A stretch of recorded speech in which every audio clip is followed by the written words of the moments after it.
फुलवरिया पंचायत में फुलवरिया गांव में हम लोग आए हुए हैं।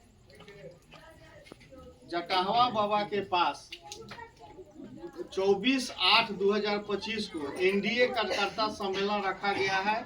उसी संदर्भ में हम लोग आए हुए हैं। यहाँ के लोगों से अपील कर रहे हैं कि उस दिन कार्यकर्ता सम्मेलन में ज़्यादा से ज़्यादा संख्या में आप लोग चलिए और उस सम्मेलन को सफल बनाइए। सब लोग चलेगा ना? चलिए नारा लगाइए।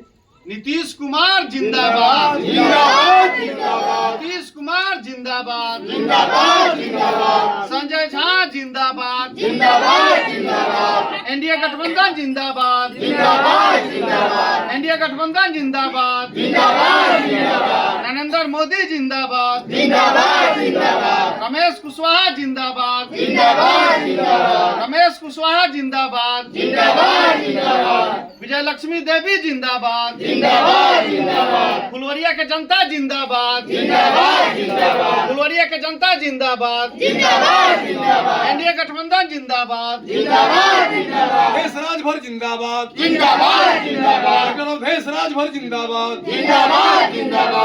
देश राजभर जिंदाबाद।